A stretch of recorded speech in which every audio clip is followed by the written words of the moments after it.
নমস্কার, আমি ধীমান বৈদ্য।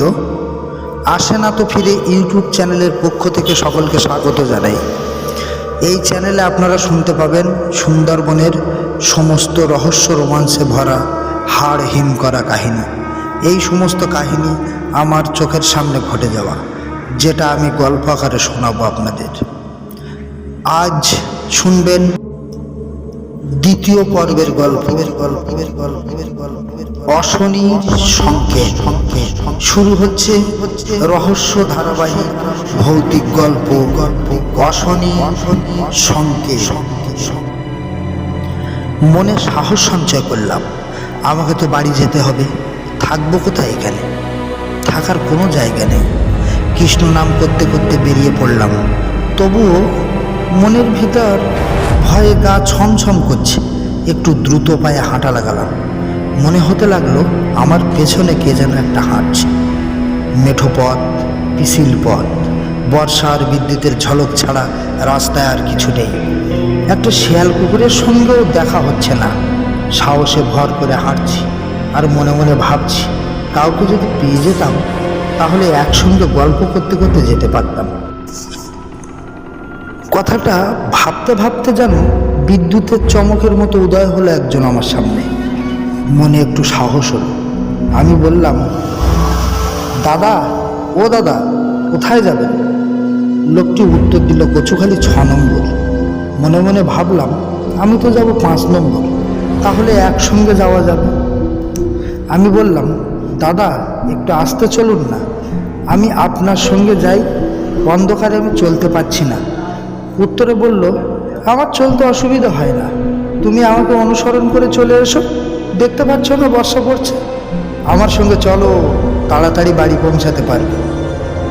আমি অনুমান করতে পারলাম যে মানুষটির যথেষ্ট বয়স হয়েছে, কিন্তু অত জোরে চলছে কিভাবে? এই কাদা পথে বিদ্যুতের ঝলকানিতে তার দেহ অবয়ব একটু একটু বুঝতে পারলাম। তার মাজা বেঁকে গেছে, মানে বয়স্ক লোক। সে তত একটা কথা বলতে চাইছে না। আমি বললে সে বলছে। আমি দ্রুত চলছি, তবুও আমি তার কাছে যেতে পারছি না। মনে মনে ভাবছি, বাবা, লোকটা এত দ্রুত চলতে পারে। মনে আমার কোনো ভয় নেই, তবু সন্দেহ আছে, লোকটা মানুষ না অন্য কিছু। এইসব 7-5 ভাবতে ভাবতে চলছি। দুইজন নিস্তব্ধ। হঠাৎ লোকটি বলল, নাও বাবা, তোমার বাড়ি এসে গেলাম। আমি অনেকটা ঘুরে যাচ্ছি শুধু তোমাকে বাড়ি পৌঁছে দেবো বলে।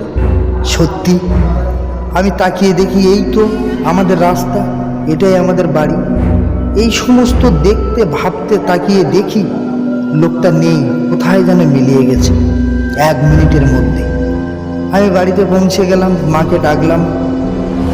ওরা অনেক আগে ঘুমিয়ে পড়েছিল। গ্রামের ব্যাপার বুঝতে তো পারছেন। মা তো দেখে অবাক, তুই এত রাত্রে একা এলি কি করে? আমি বললাম, আমি একা নই, আমাকে একজন এগিয়ে দিয়ে গেছে। বাবা বলল, একজন এগিয়ে দিয়ে গেছে মানে? বাবা বলল, ও, বুঝতে পেরেছি। আমি বললাম, কি বুঝতে পেরেছ? বাবা বলল, ও জিতেন বাবু, হাটখোলার পাশে বাড়ি ছিল, মারা গেছে 100 বছর আগে। কিন্তু লোকটা খুব ভালো ছিল, তো তাই কেউ বিপদে পড়লে আজও তাকে বিপদ থেকে উদ্ধার করে নিয়ে যায়। ভালো হয়েছে। মনে মনে ভাবলাম, কি সর্বনাশ, এক প্রেতাত্মা আমাকে পৌঁছে দিয়ে গেল। আমি ভেবে তো আমার বুকের ভিতর শুকিয়ে গেল। সেই শুকনো গলায় তাকে অশেষ ধন্যবাদ জানালাম এবং ওই পথে যতবার আসি ওনার নাম স্মরণ করে আসি। কোনো ভয় আমাকে স্পর্শ করতে পারে না। ধন্যবাদ দ্বিতীয় পর্বের গল্পটি মন দিয়ে শোনার জন্য। আগামী দিন থাকছে আরো চমকপ্রদ হাড় হিম করা কাহিনী অবলম্বনে রচিত গল্প। ততক্ষণ সুস্থ থাকুন, ভালো থাকুন।